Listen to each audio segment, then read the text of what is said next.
Tunísia, dezembro de 2010.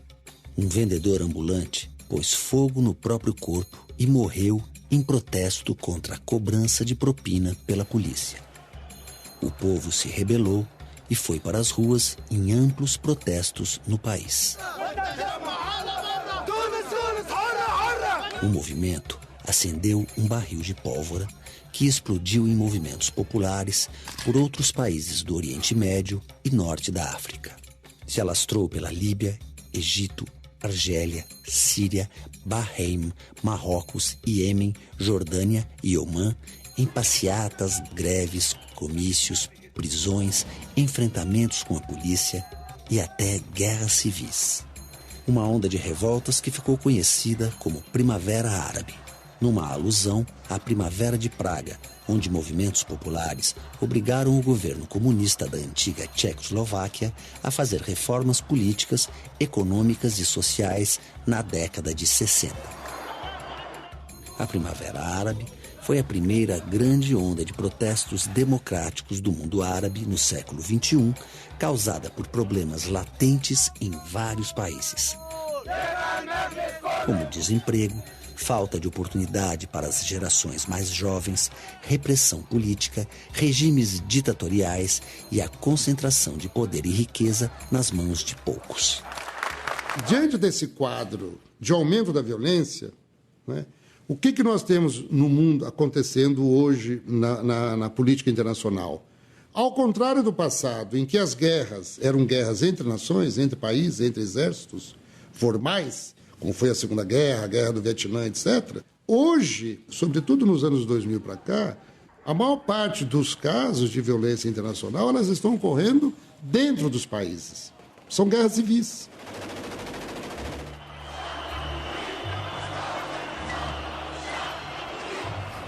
A Primavera Árabe chegou como um furacão político em alguns países.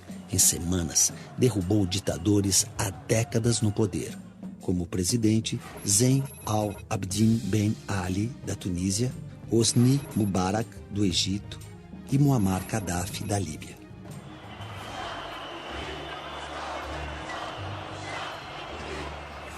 Inspirados nos resultados das manifestações na Tunísia, povos de outros países também começaram a se rebelar para derrubar governos. Na Síria, para depor Bashar al-Assad. Na Argélia, para tirar Abdelaziz Bouteflika. Em Omã, para destituir o sultão Qaboos bin Said. No Iêmen, contra Ali Abdullah Saleh. Na Jordânia e Bahrein, para destronar os reis Abdullah II e Hamad bin Isa al-Khalifa.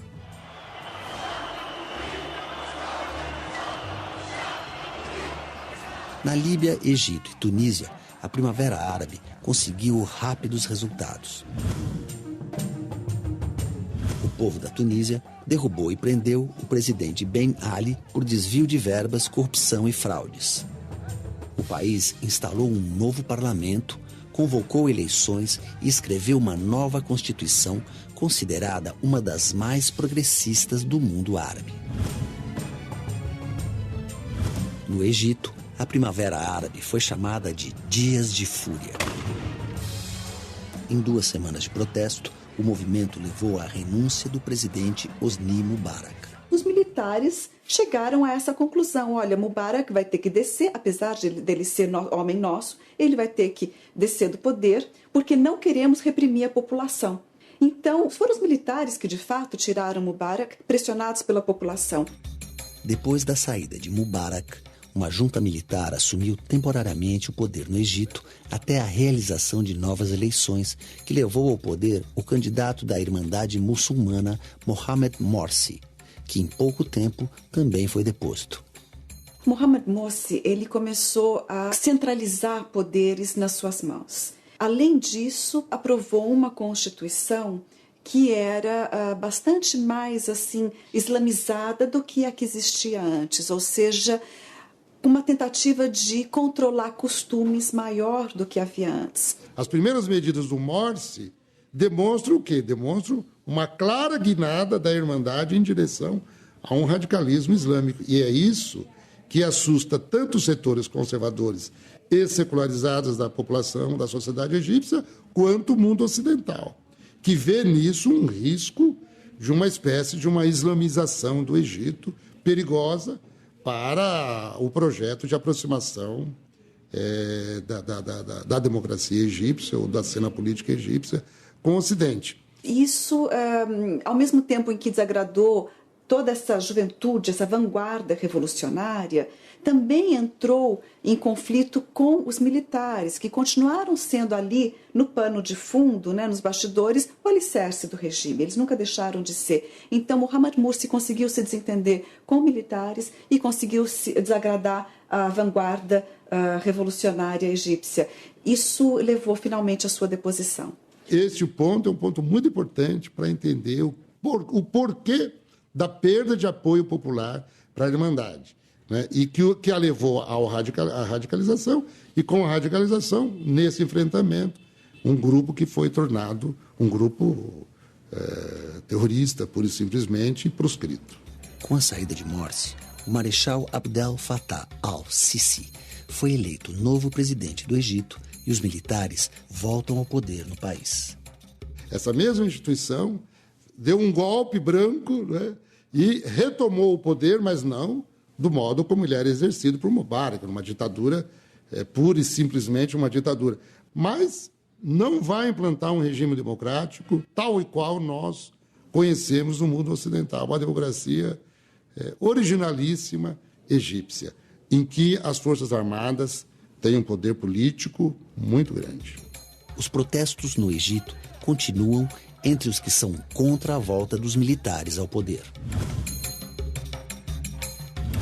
Na Líbia, a Primavera Árabe se transformou em guerra civil para trocar o governo de Muammar Gaddafi. Ele tinha um poder absoluto, não permitia qualquer tipo de oposição dentro do país, vinha historicamente reprimindo opositores políticos, colocando na cadeia, ou seja, não foi algo recente isso durante todo o seu regime, e tinha muito poder por causa da exploração do petróleo. A situação na Líbia se agravou tanto que a OTAN, Organização do Tratado do Atlântico Norte, interferiu no conflito, aprovou o envio de armas aos rebeldes e a entrada de tropas estrangeiras no país em apoio às forças civis. A intervenção militar externa na Líbia gerou protestos pelo mundo.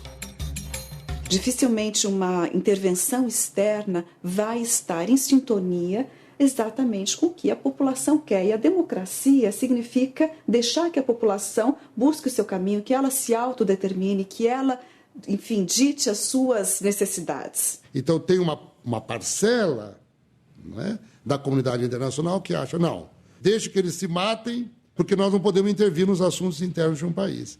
Escuta, mas é um ditador que está lá há 40 anos, sanguinário, mandando tanques atirar em jovens desarmados no meio da rua. Nós vamos permitir isso? Então, as intervenções externas, quando dizem que vão levar a democracia, lamentavelmente, não é isso que de fato acontece. Tem uma agenda política, que é uma agenda ditada pelo interesse externo e não pelo interesse da população. Por que é que houve intervenção na Líbia e não na Síria? Porque a Líbia tem petróleo e a Síria não tem. Eu quero dizer que há limites para a não intervenção. Não há nenhum princípio de soberania que justifique que uma ditadura sanguinária massacre o seu povo, e enquanto a comunidade internacional assiste passivamente a esse tipo de coisa. Nos confrontos, Gaddafi foi morto. O país formou um governo transitório, passou o poder ao parlamento e ainda vive violentos protestos de grupos fortemente armados nas ruas. E como explicar a Primavera Árabe em tantos países ao mesmo tempo? A chamada Primavera Árabe, ela não começou em 2011 e ela não terminou em 2013 ou 2014. Né? Porque todo um movimento social já existia antes, ele simplesmente irrompeu, ou seja, chegou na mídia, atingiu massas em 2011. Mas desde 2005, pelo menos no Egito, a gente vinha de um processo contínuo de lutas sociais, greves de trabalhadores e assim por diante. A Primavera Árabe formou uma sociedade em rede com a ajuda da internet. Mas eu acho que essa coisa da imagem em tempo real é muito forte. Então, a informação e a imagem em tempo real. Quer dizer, você ir lá no meio da manifestação, enfrentando a polícia, apanhando da polícia e aquelas imagens sendo transmitidas.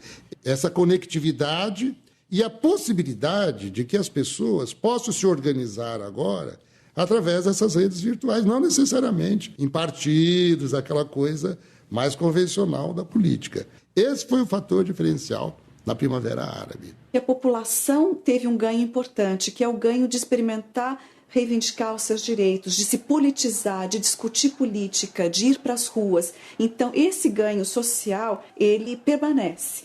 Sem dúvida nenhuma que esse é o novo mundo da política. A Primavera Árabe teve começos iguais, desfechos diferentes e, em alguns países, nem terminou.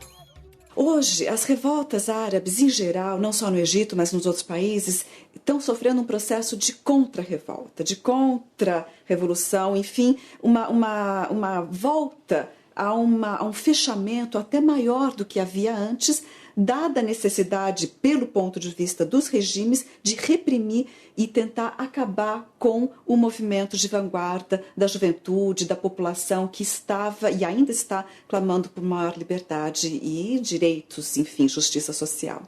Há uma tentativa da parte dos países da União Europeia, sobretudo França, Itália, Inglaterra, Alemanha, os países da União Europeia e da OTAN, né? E da parte dos Estados Unidos, de, se não dominar a direção desse movimento, mas tentar orientá-lo para convergir com os interesses do Ocidente. O exercício da democracia é um desafio permanente que só se aperfeiçoa quando é exercida e onde o ideal deve ser o bem-estar de todos. Para se criar democracia, não basta haver eleições. É preciso criar ou recriar, construir e reconstruir instituições, partidos, sindicatos, associações, liberdade religiosa, direito às minorias, então direito de organização, de manifestação, direito ao estudo, direito ao trabalho, direito de ir e vir. Esse direito não basta você ter uma Constituição formalmente democrática, é preciso que essa Constituição encontre respaldo na vida cotidiana dos cidadãos. E como dizem os árabes, Inshallah, que assim seja.